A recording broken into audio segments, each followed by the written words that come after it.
Welcome back to Travel Check-ins with Saida and Jermaine. So sometimes people ask us, how is it that we travel so much? And then they make the assumption that we must be rich. Jermaine, are we rich?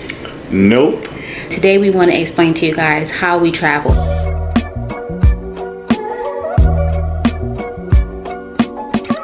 When people hear the phrase travel hacking, what does that actually mean in simple terms? It means to travel in a way that's cheaper than what the normal person does. And by the way, when we say we're not rich, I know I got a Princeton rugby shirt on there, but my son went there. I didn't go there, so yeah. Yes, let's put that caveat in there because he does have a Princeton shirt on. So why should the average person, not just like people who want to travel kind of frequently like we do, why should they even care about like travel hacking, which is basically points and miles and rewards? I mean, the average person, it'll probably be even better for them because if you don't want to really go on many vacations, if you go on one or two vacations a year, man, it will be in some very, very nice places. Yes. So, but when you go all the time, then you have to spread out your points or whatever, and then you might have to lower some of your expectations of where you're going sometimes. And when he says lower your expectations, you're not really even lowering them really bad because like right now we're in Thailand and we're staying at like a lower star hotel, but it's still, we're in Thailand.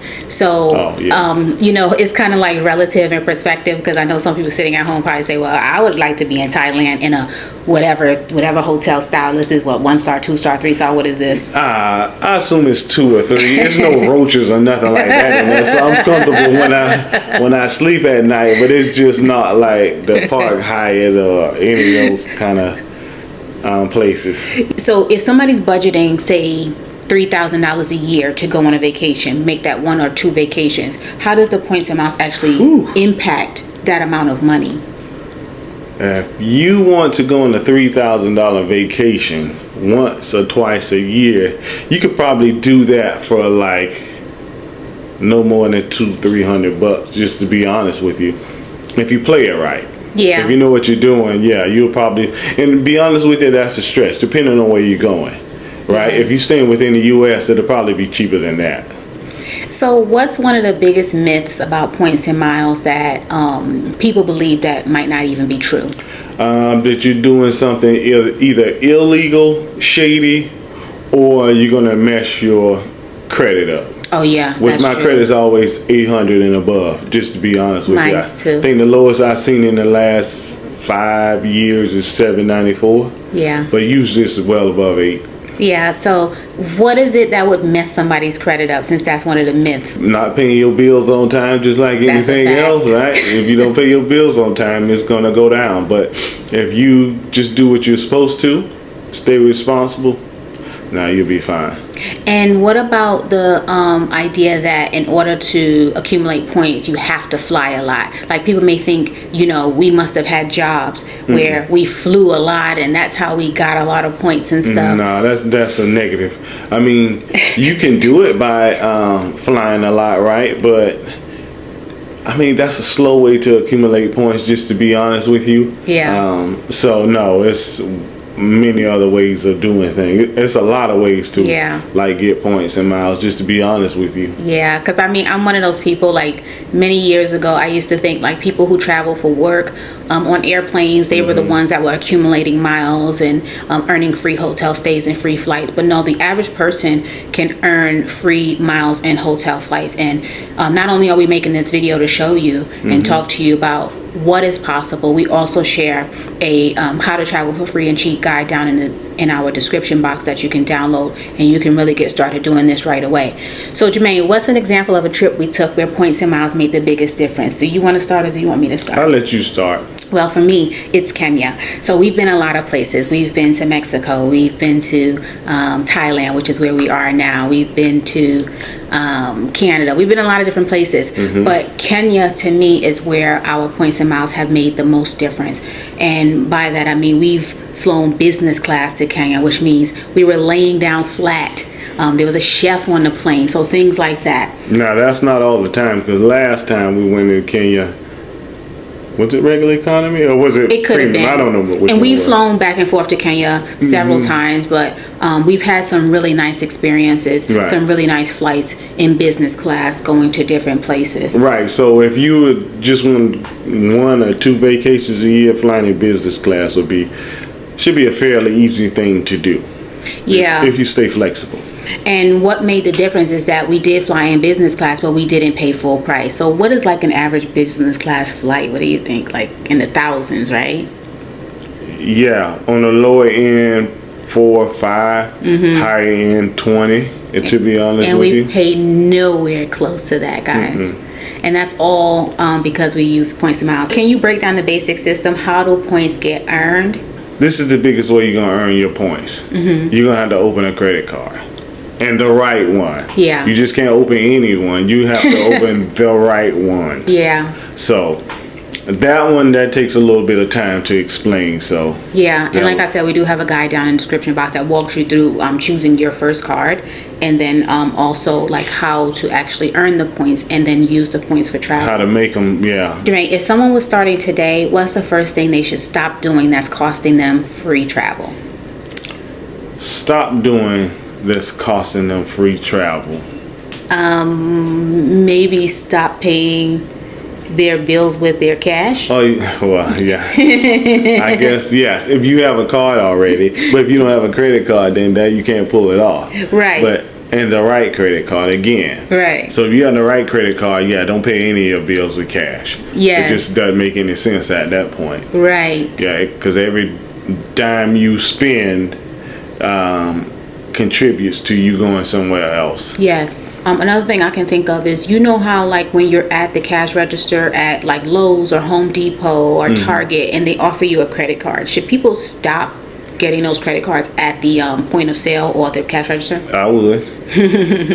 I would, unless you like. I understand people do Costco and stuff like that. So, but I would just, yeah. Yeah. Why? Because there's better ways to do it, right? I mean, that's the main reason why you don't maximize your value doing that. Another thing, what about somebody who has a car and they've earned some points already, and they can see that they do have some points. Right. They didn't really know what it was all about. What about spending those points at places like Amazon or online retailers? Is that something they should stop doing? Just stop that immediately, because that's nothing. You basically kind of wasted money. I mean, I get it. You're getting something for free, right? But if you could see what you would have got with those same 10,000 points, you would be amazed. You would be upset probably. You'd be like, oh man, I could have used these 10,000 points for this instead of this gift card or whatever the You case could may have be. went round trip Travel. somewhere versus having a blender. Yeah. If you okay. get a blender. Yes.